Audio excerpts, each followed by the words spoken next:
The paper had gone to press, screaming its headlines to a terrified world. Six Corners, Pennsylvania, wiped out.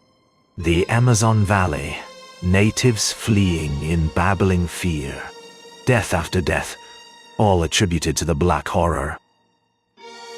Hello. London calling, said the operator. He recognized the voice of Terry Masters, his special correspondent. The voice came clearly, horribly clearly. The horror is attacking London in force. Thousands of them. They have completely surrounded the city. All roads are blocked. The government has declared martial rule. Stop the presses. Get ready for a new front makeup. Woods, run over and talk to Dr. Silas White. He phoned me to send someone. Something about this horror business. Henry Woods rose without a word and walked from the office. As he passed the wire machine, it was tapping out, with maddening slowness, the story of the fall of London. Only half an hour before it had rapped forth the flashes about Paris and Berlin. He stepped into a street swarming with terrified humanity. 6 months of mysterious deaths, of villages blotted out, had set the world on edge. Now with London taken and Paris and Berlin fighting hopelessly, the entire population was half insane with fright. A loudspeaker blared from a music store. It has been learned that all communication with Berlin ceased 10 minutes ago. At Paris, all efforts to hold the horror at bay have been futile. Explosives blow it apart, but it reforms. The most deadly gases have failed. Electric guns and heat guns have absolutely no effect. Henry Woods fought his way through the crowd. The hum of excitement was giving way to silence. The silence of a stunned people facing something they could not understand, standing with useless weapons before an incomprehensible enemy. Seemingly the only man with a definite purpose in that whirlpool of terror, the reporter settled down to the business of battling his way through the swarming street. Before I get to the point, let us review what we know. Tell me exactly what you know of this so-called horror. I know no more than is common knowledge. Then tell me that. The horror appeared on Earth about 6 months ago. They wiped out a village in Quebec first. Inhabitants found dead, half-eaten, as if by wild beasts. Fugitives babbled of black shapes sweeping out of the dark forest. Then Poland. Then everywhere. From the hinterlands came tales of murder done at midnight, buildings crushed as if by titanic force. At first, they worked only at night, then in broad daylight. The weapons of mankind can't affect them. They wade through poison gas and fiery chemicals and seem to enjoy them. They are always inky black, something like black tar, sticky looking. Every conceivable sort of monstrosity. Young man, do you think it possible the horror might have come out of a world entirely alien to our own? I don't know what to think. Can you imagine a fourth dimension? Man, can't you see that it would be a matter of dimensions? From the fourth dimension to the third, from the third to the second, and so on. Evolution is not always upward. It can be downward, from complex to simple. But what has this to do with the horror? We are facing an invasion of fourth-dimensional creatures. We are being attacked by life, which is one dimension above us in evolution. We are fighting, I tell you, a tribe of hellhounds out of the cosmos. They regard us as mere animals, fodder, something to be eaten. Perhaps they have watched us for years waiting for the proper setting of the banquet table. Now, they are dining. Of course, they appear three-dimensional. To attack us, they must lose one dimension. But while they lost one material dimension, they retained certain fourth-dimensional properties which make them invulnerable to every weapon at our command. A being of a lesser plane simply cannot harm an inhabitant of a higher plane. That sounds hopeless. My boy, we are going to strike back. We are going to invade their plane. We are going to make them feel our strength. How? Come. Well, I will show you. The machine was huge, but it had an appearance of simple construction. A large rectangular block of strange black metal stood on end, flanked by smaller ones. On top sat a half globe of a substance like frosted glass. Between two concave discs, one on the floor, one hanging from the ceiling, wires ran to the central block. It is a matter of the proper utilization of two forces, electrical and gravitational. Those two forces, properly used, warp a third-dimensional being into the fourth. A reverse process returns it to the third. How can a third-dimensional thing even exist in a fourth dimension? You have missed my point. I am not sending a third-dimensional thing to a fourth dimension. I am changing it into a fourth-dimensional being. I add a dimension, and the being automatically exists on a different plane. I am reversing evolution. I am going to show you how I know I can do it. I have done it before. A servant appeared. George returned carrying a small dog. The dog whined softly, sensing something was wrong. The old scientist slowly shoved the lever toward the right. A faint hum filled the room, rising to a stupendous roar as he advanced the lever.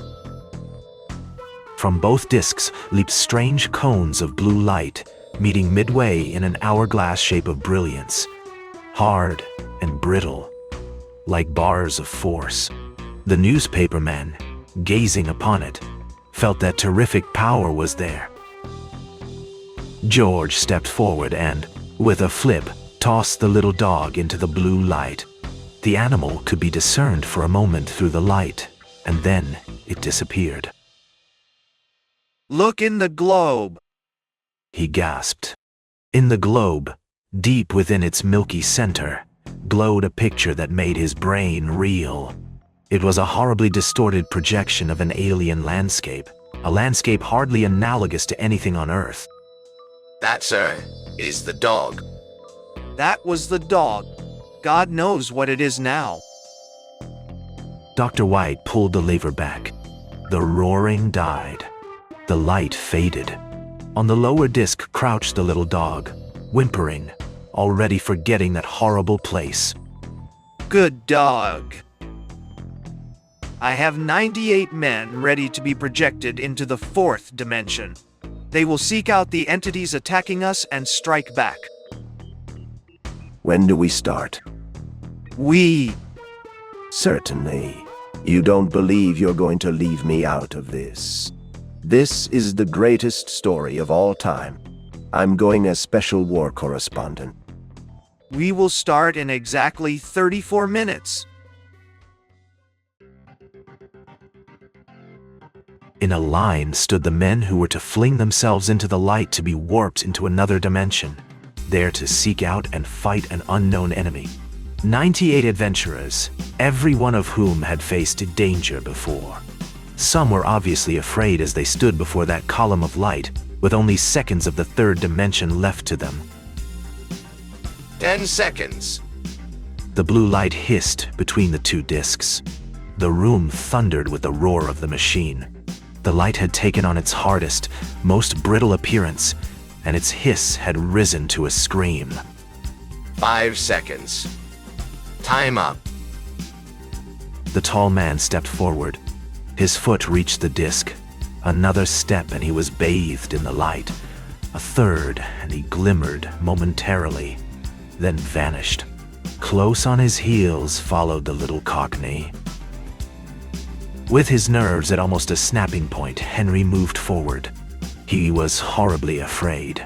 He had seen 3 men step into that steely light and disappear. Cold sweat stood out on his brow. "Snap into it, Tal," growled the man behind him. Henry lifted the other foot, caught his toe on the edge of the disc, and stumbled headlong into the column of light. He was conscious of intense heat, instantly followed by equally intense cold. For a moment, his body seemed to be under enormous pressure. Then it seemed to be expanding, flying apart, bursting, exploding. He felt solid ground under his feet, and his eyes snapped open onto an alien land. Somber gray moors, beetling black cliffs. A purple sky shot through with strange light. He looked about for his companions. He saw no one. He was absolutely alone. Then he looked down at his body and gasped. It was not his body. It was a grotesque caricature, a monstrous mass of flesh, like a beast snatched from the dreams of a lunatic. And yet, it was real. He felt it with his hands, but they were not hands. They served the same purpose that hands served in the third dimension. He was a being of the fourth dimension, but in his fourth-dimensional brain still clung hard-fighting remnants of that faithful old third-dimensional mind. Here in this one body were the bodies, the brains, the power of those other 98 men. In the fourth dimension, all third-dimensional things became one. He felt himself grow as the last man crossed over. He was no longer Henry Woods, newspaperman. He was Mal Shaff. Across the moor, a gigantic form appeared, shambling on misshapen feet, mouthing terrific threats. You, Mal Shaff? Yes, it is I, Malshaff. Remember Aglat, the day you destroyed me in my plane. I have returned to wreak my vengeance. You did not imagine you were attacking me again when you sent your minions to that other world to feed upon the beings there. It was I you were attacking, fool. And I am here to kill you. Aglat leapt. Mal Shaff leapt to meet him. They were a battle of giants, of ancient enemies reborn. Mal Shaff felt the sharp pain of hammering fists and lashed out in return, felt bones creak beneath his blows. They rolled locked together on the sandy plain. Blood stained the ground. Slowly, Aglat's hand stole to a black, wicked cylinder that hung on his belt. His fingers closed upon it, and he drew the weapon. As he leveled it at Mal Shaff, his lips curled back into something not pleasant to see. A multicolored spiral, like a corkscrew column of vapor, sprang from the cylinder and struck Mal Shaff full on the chest. He felt a stinging sensation, but that was all. He was astounded. All it did was produce a slight sting. Did I not tell you, foul son of Sargauth, that I had solved a mystery you have never guessed? Throw away your puny weapon. I am of a lower dimension and invulnerable to your engines of destruction. Aglat, with every line of his face distorted with fear, flung the weapon from him and, turning, fled clumsily down the moor with Mal Shaff at his heels. As the alien day wore on, something changed. Aglat was growing in size, drawing on some mysterious reserve of strength. Mal Shaff understood with a cold shock. Aglat was recalling his minions from the world of men. The black horror was retreating from Earth, and every creature that returned was absorbed into Aglat, swelling his power. A huge fist smashed against Mal Shaff's jaw. He felt himself lifted, and the next moment he skidded across the sand. Lying there, gasping for breath, almost too fagged to rise with the black bulk of the enemy looming through the dust before him. He knew this was the end. He staggered to his feet. He would not die on his back. As darkness swallowed the moors, he worked the fight toward the blackness at the foot of the mighty crags. And then he ran. In the total darkness beneath the cliffs, Aglat could not find him. Mal Shaff dropped at the foot of the rock wall and lay still. In the laboratory, the milky globe atop the machine glowed softly. Within it, two figures seemed to struggle, slowly, as if underwater. Dr. Silas White had stood motionless at the controls for hours, his eyes fixed on the globe. Behind him, the room was packed with reporters and photographers. Through the open windows, he had heard the newsboys selling the greatest story of all time. The room was in an uproar. Reporters fought for the one telephone. Photographers' flashes popped. Authoritative voices demanded Dr. Silas White. George stated that Dr. White could not be disturbed. White says he must have help. Woods and the others are weakening, badly beaten. He needs reinforcements. Tell him he'll have them. If he can wait half an hour, we'll have men walking by the thousands into that light. Just tell White to hang on. We'll have the whole nation coming to the rescue. He turned to his reporters. In 2 hours, we'll have the United States Army marching into that light. In the darkness beneath the alien cliffs, Mal Shaff lay still and stared out over the moor. In the distance, he could hear the enraged bellowing of Aglat. So long as darkness lay upon the land, he was safe from his enemy. His strength was gone. His body was battered. Then, across the moor, Mal Shaff saw a hill. A strange restlessness filled him. The hill drew him. He could think of no logical reason. Obviously, he was safer in the darkness. But a voice seemed to pulse down from its crest, a friendly voice calling him home. Then the landscape blazed with light. One moment pitch dark, the next, a soft green radiance flooded the alien moor. Just above the horizon hung a great green moon, hurtling swiftly up the ladder of the sky. A green satellite, and in its light Aglat would find him. With a high, shrill scream of anger, Mal Shaff raced for the hill. Behind him, Aglat burst from the cliff shadows and gave chase, answering with a roar equally ferocious. Mal Shaff tore madly up the slope, topped the crest, and threw himself flat on the ground, almost exhausted. A queer feeling stole over him, a feeling of well-being. New strength was flowing into him, the old thrill of battle pounding back through his blood. He was growing. Every second, fresh vitality poured into him. The army was coming through the machine on Earth, hundreds, then thousands of men, all merging into his body, swelling him beyond all measure. Come then, Aglat.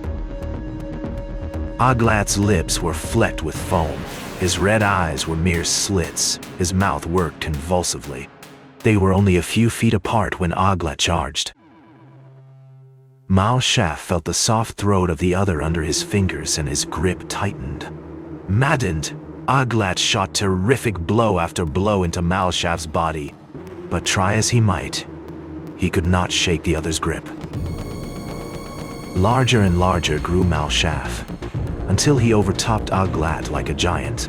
He reached down and grasped Aglat by the nape of his neck. High above his head, he lifted his enemy and dashed him to the ground. With wild cries, he stamped the earth, treading out the last of Aglat, the Black Horror. When no trace of the thing remained, he moved away and viewed the trampled ground. For the first time, he noticed that the crest of the hill was crowded with other monstrous figures. He glared at them, half in surprise, half in anger. It is Mal Shaff. Yes, I am Mal Shaff. Aglat, who once tried to kill me and apparently failed, I have killed, which is right and proper. We thought you were dead. Nay, apparently, it was not so. We welcome you to our land again. Come and live with us in peace. I thank you, Baltazar. Gone was all thought of the third dimension, of newspaper offices, of a planet called Earth. Through his mind raced ancient memories, red deserts scattered with scarlet boulders, silver cliffs of gleaming metallic stone, great seas battering against towering headlands, black caverns lit by hellish flames. Without a backward look, he shambled down the hill with the others. On Earth, the Black Horror was in full retreat. From Rome, Madrid, London. One by one, the cities reported the darkness lifting. The cause was unknown to the world, but the horror was gone. In Dr. White's laboratory, the globe went dark. The machine fell silent. The men were never coming back. Yes? What's that you say? Dr. White is dead. A suicide. He was quiet for a moment, then turned to a reporter. When you write it, play up the fact he was worried about not being able to bring the men back. Give him plenty of praise for ending the Black Horror. It's a big story.